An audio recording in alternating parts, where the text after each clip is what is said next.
Hey, everybody, welcome to the post-game show. The Kings hold on, and they get the 1-point victory, so they're not going 0-82 this year, so you can be grateful about that. They get the win, and now they get the LA Lakers coming up on Sunday, a back-and-forth game against a pesky Jazz team. Walker Kessler had the game in his hands, and yet somehow he doesn't come down with the rebound, and it goes right into the hands of Sabonis. He makes the basket, and he is fouled. And that ends up being the winning play of the ball game when Kessler had position, had the ball in his hands, and somehow didn't corral the rebound with the Jazz at that point leading by one. But Sabonis, like he has done so often, gets the big rebound and the putback, and the Kings win it 105-104. So, all right, 1-1. You have to hang on here without Keegan Murray. You don't have Nate Clifford. You got to survive. Larry Markkinen was great. I thought he was going to have the ball on the final play. I was surprised the Jazz didn't take a timeout when they had a timeout in their pocket when they had trouble inbounding the ball, because I don't think they got the play that they wanted. So great to have you here on If You Don't Like That. Ryno is going to join us from the arena in just a little bit. Also, we should hear from Jerry Reynolds. We keep those chat messages coming on. There were some good things about the game tonight. There were some things I don't like. This team plays way too much one-on-one basketball for me. I'm talking about the Kings. There's not enough ball movement. It's just all one-on-one.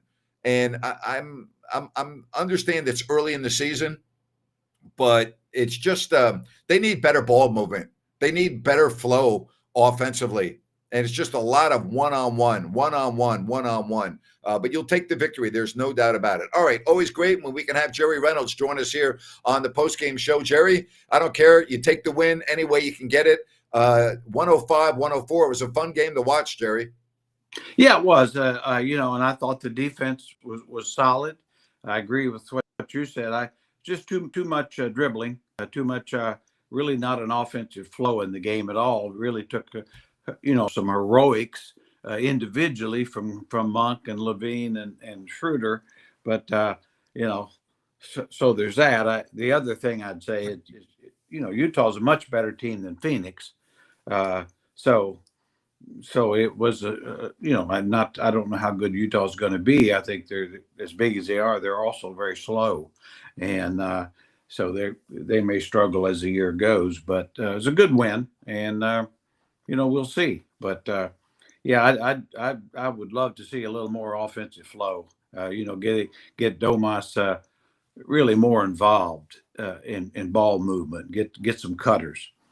Yeah, because when you look at the schedule upcoming and you look at the opponents, this type of offense is not going to cut it. I'm sorry, it's just not. It's not going to. Well, especially especially when you get against the better defensive teams. Yeah. When you get against the Houstons and OKCs, I mean, it's going to be tough to move the ball.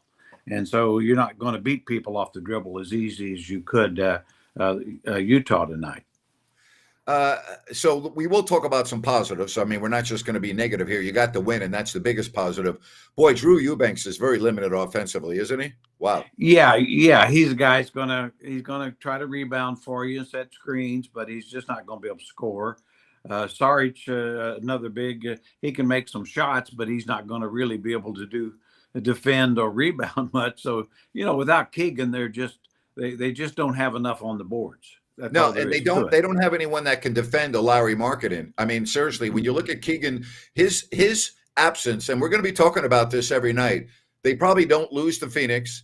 And this game would not have been nearly as close because you have a guy that you can put on a Larry Markkinen or whoever else you want. I know it's early, but his absence is really showing up in these first two games.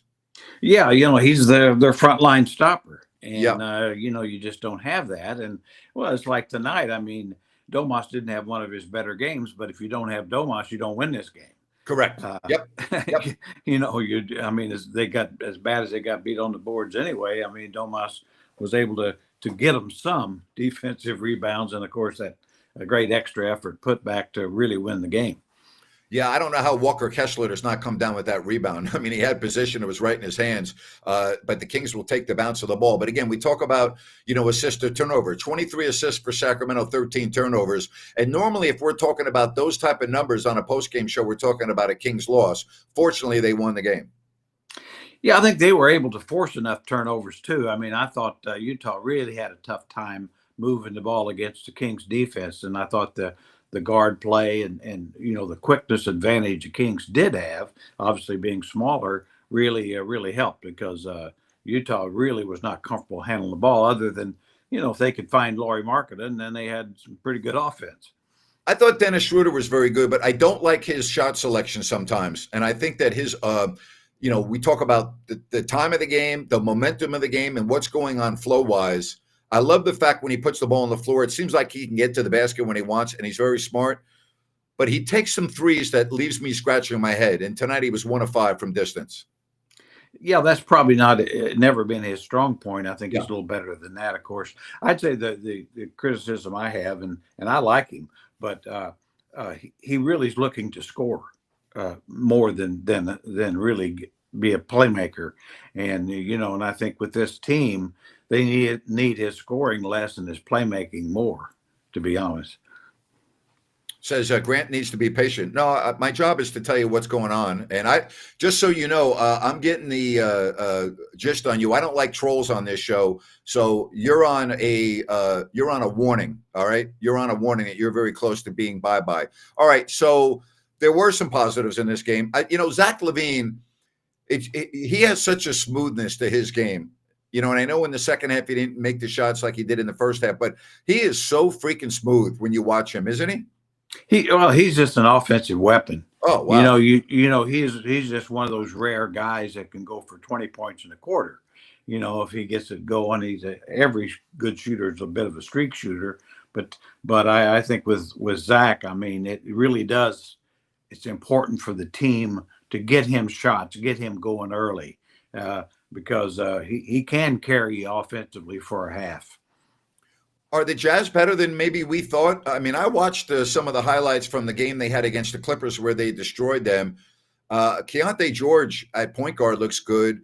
They have a Larry Marketing who is the real freaking deal.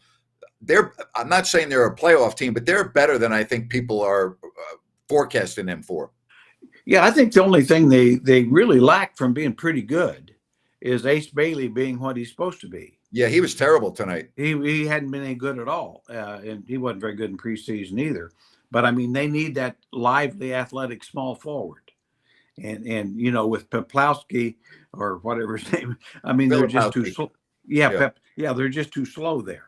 They're just too slow there, and he'd be okay as a backup, I think, to Marketing or inside Kessler, but I mean they need a little more lively athlete. They need a Keegan Murray too type thing. We talk so much about the rotations and minutes played. What did you think of the rotations in this game tonight from the Kings' perspective? Well, it's hard to figure. I mean, obviously, I thought Monk really was terrific most of the night, and Yes, and I was surprised that Westbrook was on the floor late when you probably would have rather had Monk out there. But that's the problem they've got, though. They've got so many guards, and you may even be hard as a coach to remember. It's like, okay, who was good, who was bad? I don't know. I mean, it's tough to. I don't know. I think with Coach Christie, the thing they're going to have to probably once they get Keegan back is really just try to work on getting an 8-man. 9-man rotation. Yeah. You're gonna have to hurt some feelings, but you really can't play 12 guys.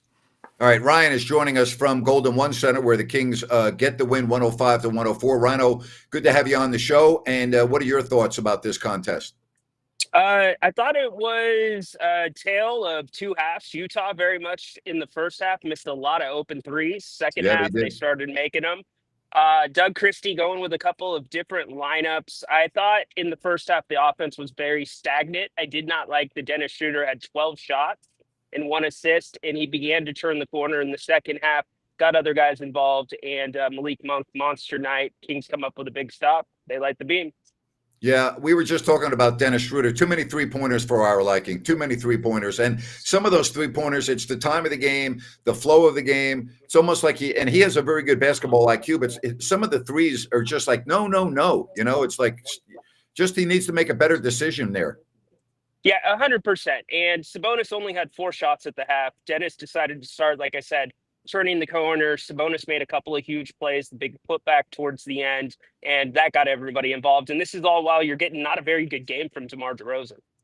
Yeah, he did not have his usual game, Jerry. We talk about DeRozan and his numbers, and he only took 9 shots in 37 minutes. He only made 3 of them. I also thought the Jazz defended him pretty well, to be honest with you. Yeah, I think their size bothered him a lot.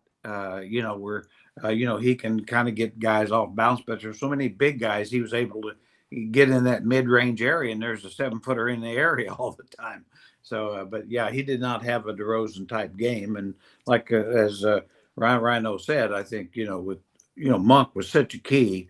Really when it looked like the Utah might get put the game away or get control of it, he just kept making shots, and so that was a good win. Win's a win Yep. in the NBA, that's for sure. Yeah, but they're going to have to play better offensively.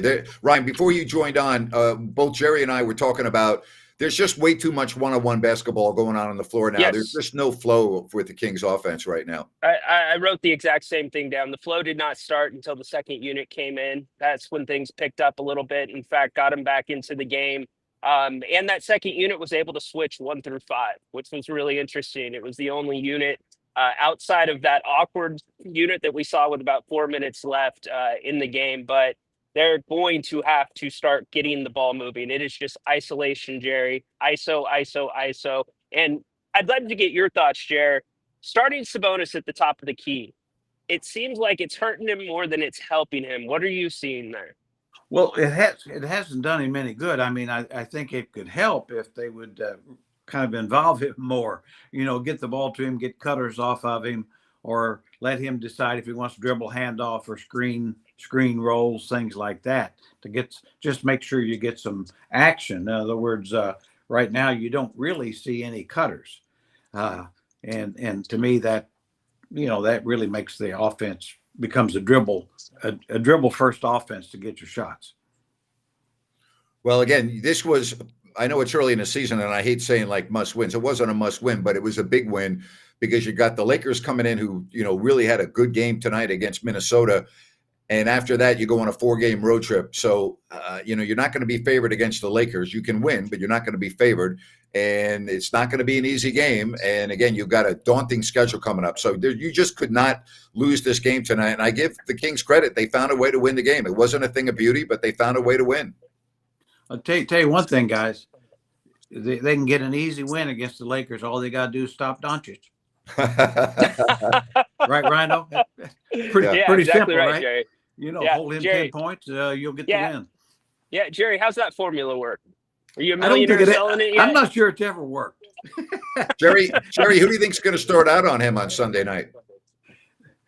Well, I know who probably should, to be honest. It's Keon Ellis. He's the only guy I think that could make it tough. I mean, you're going to have to run different guys at him. I mean, you will.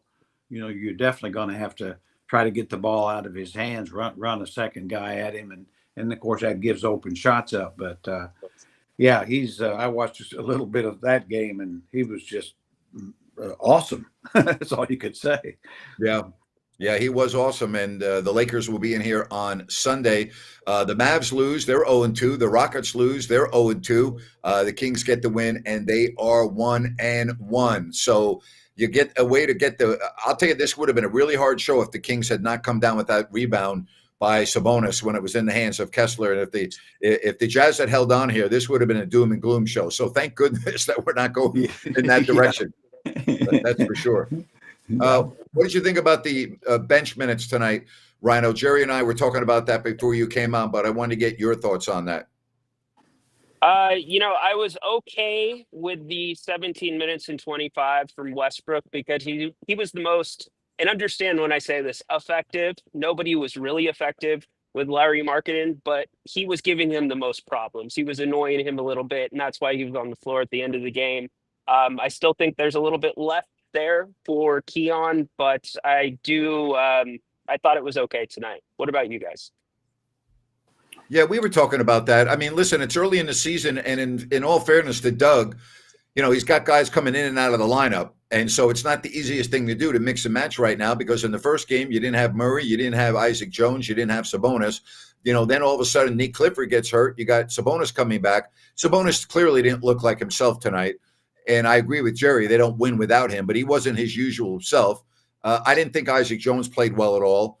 You don't know, he doesn't have obviously the experience. I mean, so, Doug's trying to find the right combinations. It's not the easiest thing in the world right now when you have guys going in and out of the lineup. Yeah, it's one of those things too. You're going back to Keegan. If you got Keegan, he's a 35-minute guy. Well, that's going to affect a lot of the guards, and it's really going to make it tough. I mean, that's why I say at some point you're probably going to have to thin your roster, especially with the guard line. Somebody's just not going to get a play. Figure out who your 9 best players are, and get to it. Jerry, who do you think that is? Who's going to take the haircut? That's a great question. I don't know. I'd like to see more of Nick Clifford before I, kind of get back to Grant's old rule. Let's wait till 10 games in. Maybe we'll have an idea. Yeah. Because I'd sure like for Nick Clifford to be part of that. Now, but it certainly, I really did with this team with as many guards as they've got. I just don't know that you can play Westbrook and Keon Ellis, Monk, all of them big minutes. And I mean, at some point, you probably want to play 2 of the 3 pretty big minutes. I have the answer. You can't. Yeah. Yeah. No. I mean, let's just call it the way it is. You can't. You just can't. It's not possible. I mean, I'm sorry. It's not. Listen, Zach LaVine's not coming off the floor. Okay. Schroeder's going to be playing around 30 every night. Well, we've already seen in 2 games the importance of having Malik Monk on the roster. That they've, for whatever reason, are loving Russell Westbrook at this point in his career. So there's not a lot of minutes for Keon Ellis, and there's no minutes for Devin Carter. 0. And that's the thing. I mean, to me, you look at your. Yeah, go ahead, Jerry. Yeah, you look at your top guy. I mean, Domas has got to have 30 plus. Keegan's got to have 30 plus when he comes back. Certainly, Schroeder's got to have that, and LaVine's got to have that. Now, there's nobody else that has to have that. Now, Monk needs to have close to that, and then, but really, and DeMar DeRozan, he's not playing. He's playing in the 35-minute range. Yeah, I'm not sure that they require. That you just have to make sure they have that every night. And I think Clifford will decide a good bit here when he comes back.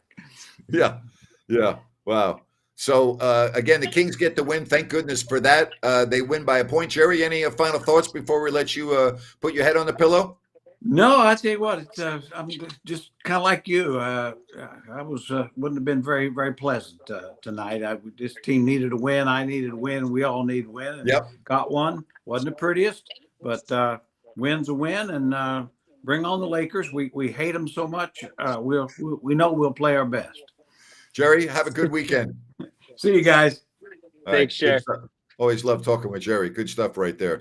So listen, a win's a win, but this team better get better in a couple of areas, or we're not going to be doing this very often on the postgame show talking about wins. And they better find a flow, huh? Go ahead. Yeah. No, they better find a flow offensively. They better start passing the ball and stop all this ISO crap throughout the game. I mean, I know they have really good one-on-one players. I get that. LaVine, DeRozan, I get that. Schroeder can get to the basket, but I'm sorry. The best formula for success with this team is passing the ball. 100%. And that's the starters are not going to change other than Keegan Murray when he returns. So they've got to figure out a way to get that ball moving. It starts again with Dennis Schroeder. You didn't bring him in to make one entry pass and go stand around the perimeter. And to me, it's an offense that they're running right now that's just passing the ball around the perimeter. You can see a distinct difference with the second team. But on the back end of that, they're piecing it together right now. I'm not going to knock this team for offensive rebounds. They're outsized. They had 2 bigs on the floor tonight that were bigger than anybody Sacramento has. So if you can piece it together when the games you're supposed to win, then get healthy and see what you can do from there. And the aspect of the reason why we're talking about this is with the offense that we're talking about right now, Sabonis is not having the ball enough. I mean, they're not even getting the ball to him because it's all one-on-one on the perimeter. And it's like, what are you doing? Sabonis just didn't even look like he was in the game tonight. I mean, I know he was, but I'm just saying that doesn't look good to me. Yeah, and it was that way through the preseason too, to a degree. Yeah. You know, you either need to use him on the top of the perimeter, or you need to find a way to get him to his spots, which are on the wings or down low, where he can rebound and put back like he did tonight, which got them to the point where they could win the game. Again, we're talking about the big picture here. I'm not talking about an individual game. I'm talking about the big picture. And the big picture is this is not a winning formula. Okay. That's the big picture I'm talking about. It might be great tonight, but you're not beating the Lakers like this. And you're certainly not beating the Thunder, and you're not beating Denver. You're not beating teams playing this way. You're just not going to. Yeah. Especially with the trouble at the power forward without Keegan Murray. You know, I would guess Isaac Jones plays a little bit better against LA. He's going to have a little more of a size advantage than he did against Lowry. But Dario just not super effective. So until then, you just got to grind one by one and see. And this is where it comes to Doug, play the hot hands. Yes. You know, when Malik was going off, you keep him in. And then it was kind of weird because he brought Malik out. You thought it was just for a blow and he was going to bring him back for the closing stretch. And Malik goes to the scorer's table, and then he comes back to the bench, and he didn't come in until the final 28 seconds, I believe it was, for that last possession. So we would have been talking about that the entire post game had the Kings lost by a point instead of winning by a point. So 100%. Yeah, 100%. Absolutely. Hey, don't forget about Bennett's tomorrow and Sunday for their outstanding weekend brunch, whether it's the Sacramento, Roseville, or the West Side Grill location. Just go to Bennett'sRestaurants.com. That's Bennett'sRestaurants.com, and you can make a reservation. Prime seafood and steaks at Bennett's. Kings win. The beam is lit. They win by a point, and now they take on the LA Lakers coming up on Sunday. If you want to give us a call, we would love to have you on. You can give us a shout. How are things in that empty arena right now, man? Good. We've got some people shooting free throws on the court and just kind of cleaning up. I stay up here where everybody goes down low and talks to Coach Christie. Yeah. So good. Well, I'm glad you find a spot. That's a good spot for you right up there. Yeah. You know, this was, believe it or not, first time I've seen the beam lit. Yeah. It's my first beam. Yeah. That's good, man. I'm always at home. Yes, absolutely. Good for you that you're seeing the beam lit. Full house tonight. That's good. You'll know there will be a full house. There will also be a lot of Laker fans in the house on Sunday. And Luka's coming into town, so fasten your seatbelts. Oh boy, Laker fan. Can't wait. Yeah. You know how it is. And they are so obnoxious. And it is what it is. So you talk about the scores tonight, right? And you look at the how things transpired. The Clippers are going to win. They're destroying the Suns, so they're going to go to 1-1. And then you look at the Lakers. They beat the Timberwolves 128-110. Portland had a tired Golden State team in their gym. And I thought this was an interesting game because without Chauncey Billups and all the distractions, I thought maybe we would see a Blazers team that wasn't really ready to go and focused. They played very well tonight. They beat the Warriors 139-119. Good for them. Good for them. Good for their fan base, Grant. Yep. Wizards beat the Mavericks 117-107, so an 0-2 start. The Spurs get another monster game from Victor Wembanyama. They beat the Pelicans in overtime to go to 2-0. The Grizzlies got embarrassed at home. The Heat ran roughshod over them. The final there was 146-114, and the Rockets are off to an 0-2 start. They lose to the Pistons at home 115-111. All right. You know that's not going to stay that way that long. I'm not sold on the Rockets. I've told you that all offseason. I'm not sold on them. I'm not ready to bury them after 2 games. I mean, they should have beat Oklahoma City on opening night, and they lost in double overtime. But I'm a little skeptical about the Rockets, to be honest with you.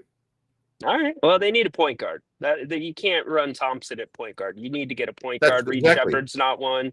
So they'll figure that out. What do you think? So there's been some national tread on overtime. Do you think it should be shorter than 5 minutes?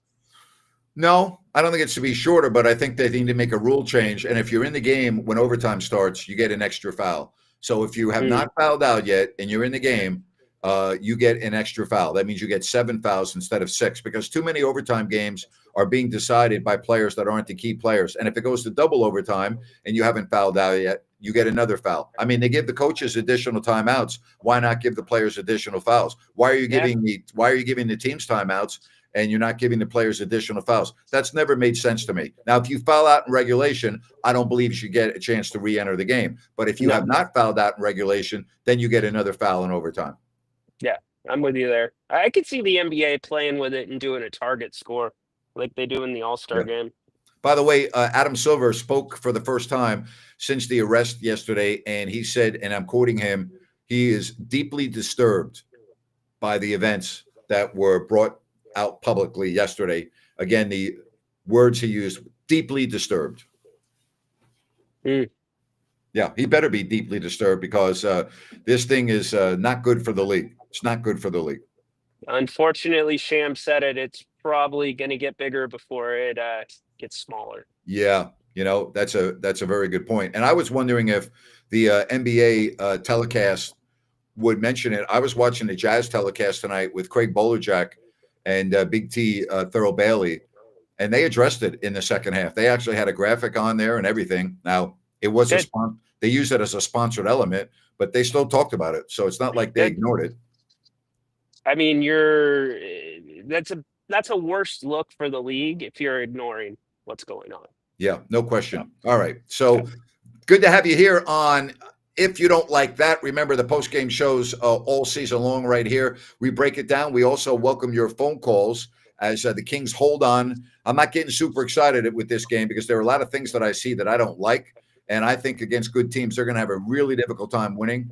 I really do. So I guess the loss of Keegan Murray I knew was going to be big, but it's even bigger than I thought it was going to be because they don't have anybody, in my opinion, that they can really put into that place that can do anything that Keegan Murray does. So it's not like I look down the bench and I'm like, next man up. The next man up's not good enough to really get it done on a consistent basis like Murray. So they're going to really have to hang on until he gets back. Yeah, and you got to hope for smaller guys. I don't have a cameraman, I promise you, even though it looks like I do. That's technology now these days. Okay. Now I feel like I'm very dizzy right now. Thank you for that.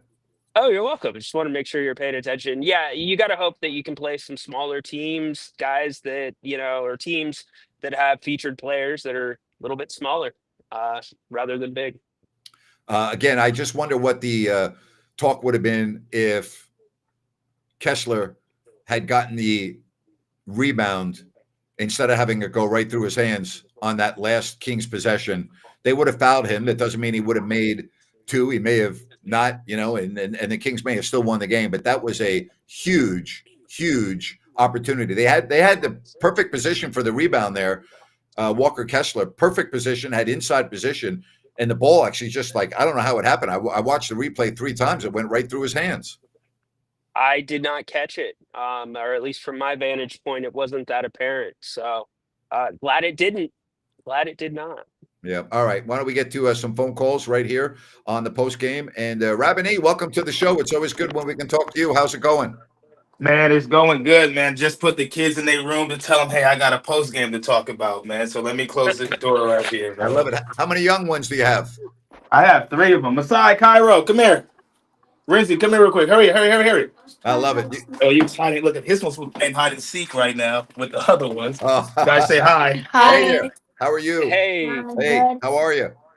I love it, man. But watch out, guys. They was hearing Daddy yell. They was like, Daddy, why are you screaming?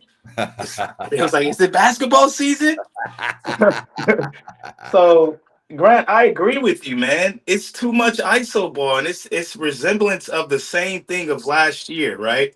Yeah. But one thing I would say in the hindsight, I made a mistake, and I talked to my guys on my group chat, and I said, hey, the GM made a good change, right? But I said, I forgot it, Scott Perry. Scott Perry made a change because with the signing of having Dennis Schroeder, he showed his worth today. Dennis Schroeder showed his worth today as the Kings today, right? So I thought he had a good game. I wasn't thrilled with some of his 3-point attempts, but other than that, I thought he played a very good game on both sides of the floor.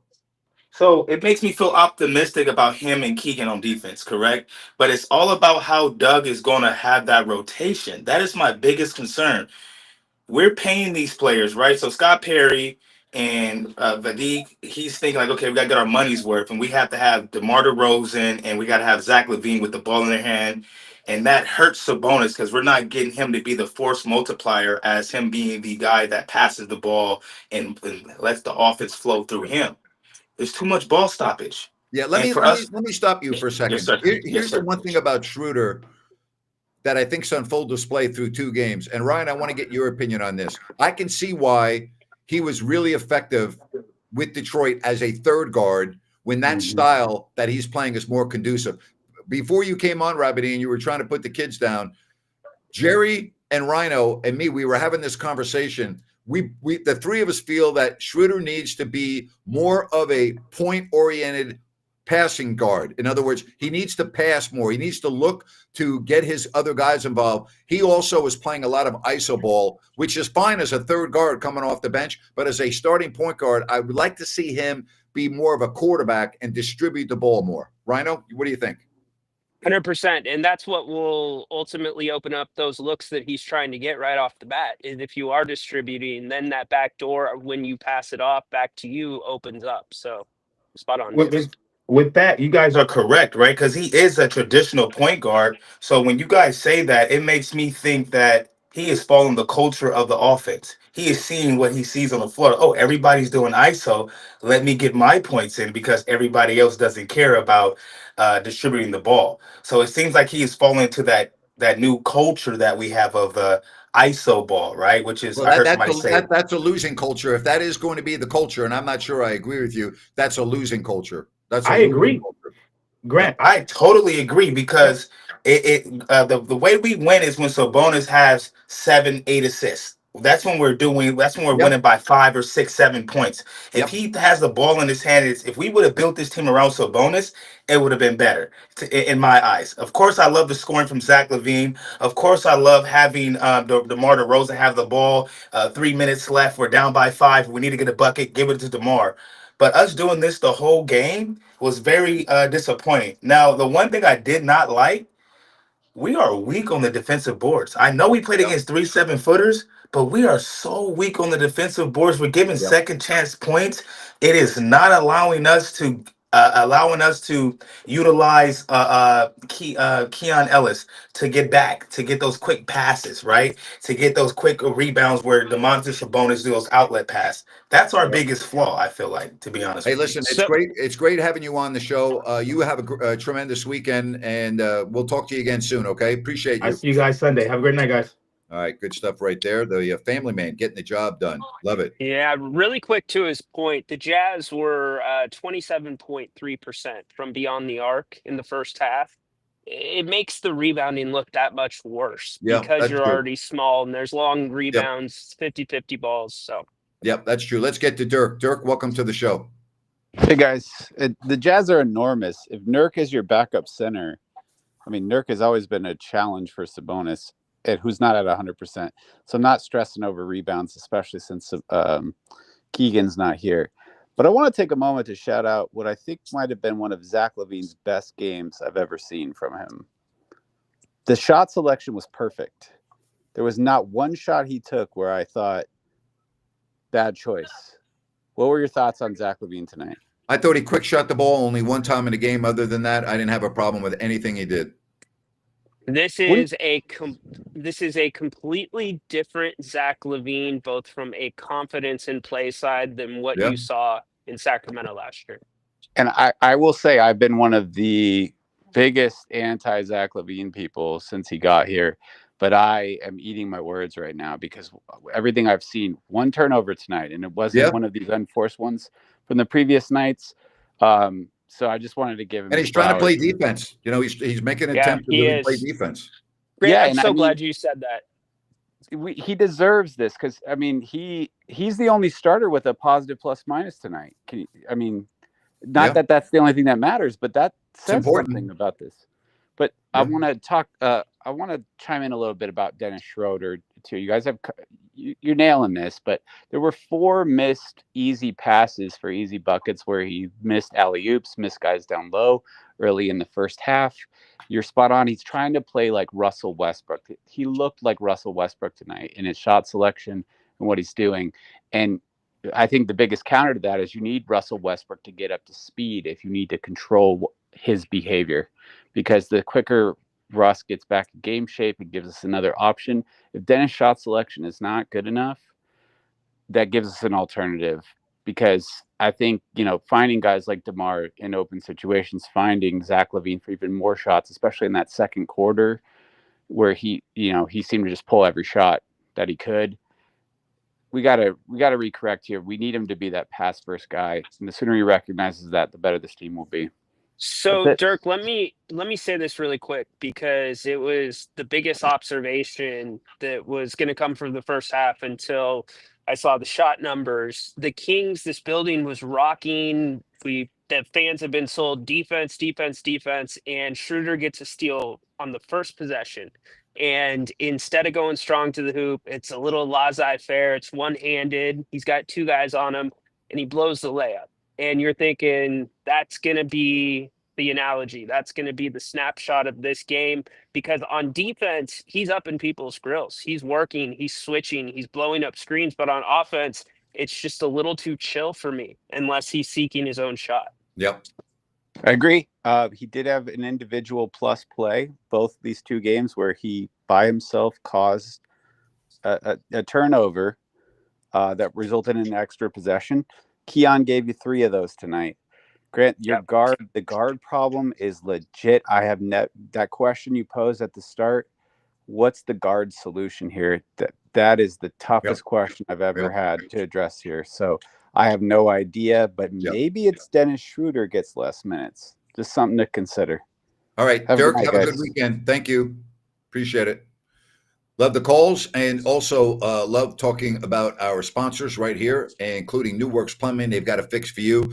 Water heaters, water line repair, sewer repair, water filtration, gas lines. Call the number on your screen or newworksplumbing.com, NEWWRXplumbing.com. New Works Plumbing, they've got a fix for you. And remember, they're available around the clock 24/7. New Works Plumbing, again, many services available to you. New Works Plumbing, they've got a fix for you.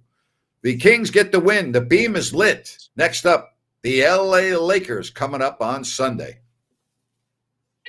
And Laker fan. Yeah. And Luka in the house. And Luka, I got to say, Grant, I was a little worried with the weight that he lost, that he was still going to be able to get that same position and make room to get his jump shot off. It's there. That same strength's there, at least through a couple of games. Think about these numbers tonight. He was 14 of 23, and he ends up with 40 points. 40 points on 23 shots is incredible efficiency. Rui Hachimura had 23 points. Reeves had 25 points. Or Luka, did I say had 40? Had 49 points on 23 shots, which is amazing. That's back-to-back 40-point games. Yeah. He had a 40-point game to open the season. Wow. He played 35 minutes tonight in the win against Minnesota, 128 to 110. How about that? Pretty good stuff. Good stuff. Yep. Keep that trainer on his hip. Yeah. All right. Glad to have you with us here. Team looks better without Keegan. You're delusional. You're stupid. Get off the stream. Stop being an idiot. All right. DeMar needs to be put on the second unit. A little bit too early for that.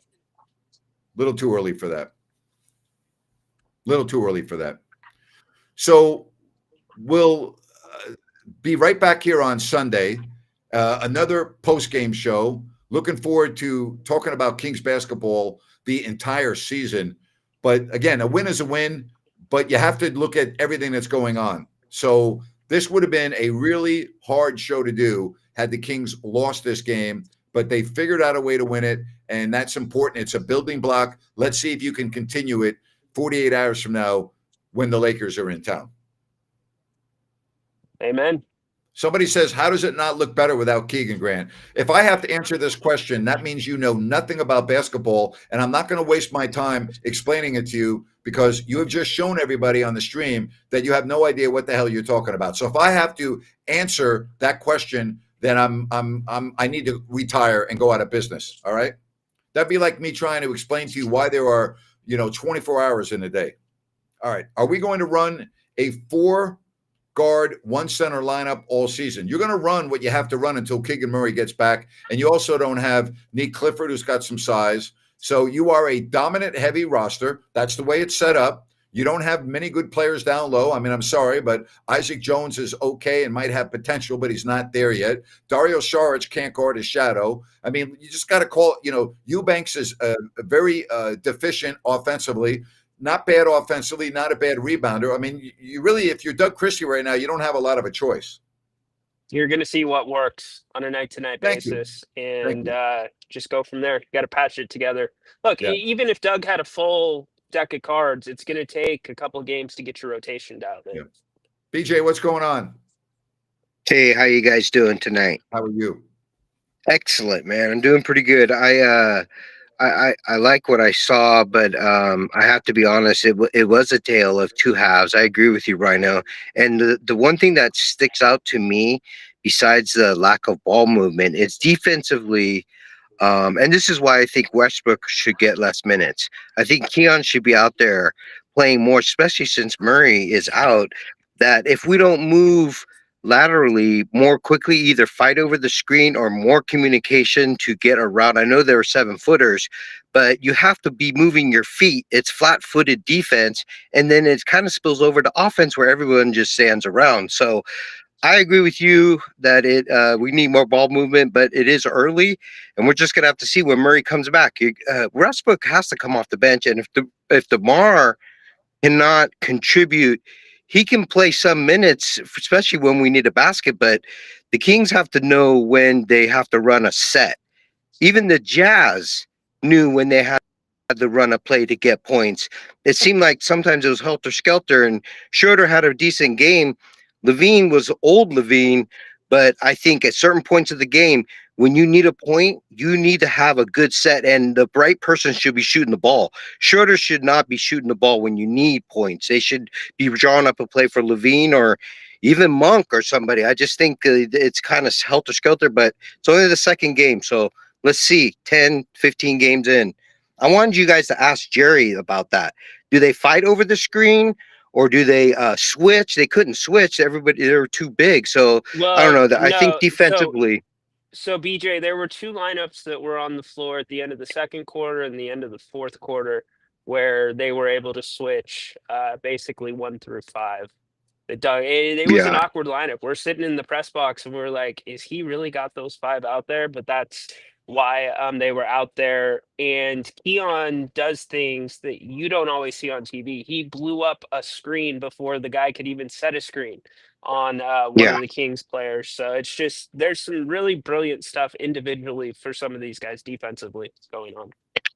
I agree. I think on should be out there most of the time, especially if you need defensive stops. I don't know. I just don't get it. So I don't know why Westbrook. Even I turned off the TV feed coming through because they were just hyping up Westbrook so much. And it's so weird that we're so enamored over him. If they're doing that, it's embarrassing. It's freaking embarrassing if they're doing that. I know it's the Kings. Yeah, there's so much more. I was watching the Jazz telecast. I won't. You're never going to find me watching a Kings telecast. I'm watching a Jazz telecast tonight, so I can't comment on directly what you're referring to. But if they were building up Westbrook all night, that's a shame. I mean, it's enough already. Enough already. Yeah. How did you have a good time, Ryno, inside there? How was it was pretty electric. It sounded good over the TV. That's awesome, man. The crowd was looking for a reason to come unglued the first half, didn't really get it, and then in the second half, Malik Monk really sparked that. Yep. Yeah, thank you, Monk BJ. Have a good weekend, buddy. Thank you, guys.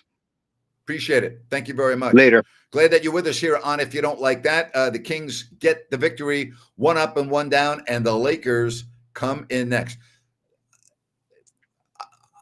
I'm not going to just go off on this again. If you think the Kings are a better team without Keegan Murray, you're delusional. Okay, it's a troll. You're delusional. Well, I don't care troll or not, but we have a lot of other people now going back and forth. You're delusional. There's just no other way to say it. You're delusional. Yeah. You know, I don't know. You're watching a different game. You're watching a different game. Maybe you're watching Chris Murray and not Keegan Murray. Maybe. Yeah, maybe. So what are your thoughts about the Lakers coming in on Sunday? Who do you think is going to start out on Luka Doncic? Let me think about this. Schroeder, probably. It'll be Schroeder, because I don't think you're going to put Keon Ellis into the starting lineup. So you'll see Schroeder on him initially, probably Keon a little bit earlier, or actually maybe they'll put Russ on him. Doug seems to trust Russ with some of these bona fide, top tier players in the NBA, like Markkanen. You saw tonight. So Schroeder. All right. You? We'll see. Yeah, probably. Sunrise Landing in Calusa. Go to CalusaSunrise.com and you can get all of the information on this Blazona development project. 6 models to choose from. Remember, no Mellorews, no homeowners, as the various phases are moving on at Calusa, adjacent to the Calusa Golf and Country Club. Good access, I-5, Highway 45, Highway 20. It's all there for you. Sunrise Landing. If you go online, you can get all the information you need at CalusaSunrise.com and beautiful Sunrise Landing. And of course, we'll have the post game. We'll be right back here on Sunday for another edition of the post game show on If You Don't Like That. Looking forward to it. I got to pack up and get to my parking garage before they you lock better. me in. But take us home, partner. All right. Thank you, and thank you, everybody. Appreciate it, Ryno. I will take you home. Appreciate everyone joining us right here on If You Don't Like That. Bottom line to me is you won a game where you didn't play great. You didn't play poorly, but the offense has got to get a lot better. Just way too much one-on-one, very little passing, and that's going to have to improve if we want to have happy, good post-game shows. But listen, you take the win, okay? And you build on that. And now you got the Lakers coming in on Sunday. So I hope you have a great weekend, everybody. Thankful that you were with us and are with us right here on the post-game shows on If You Don't Like That. For Jerry and Ryno, Grant Napier saying,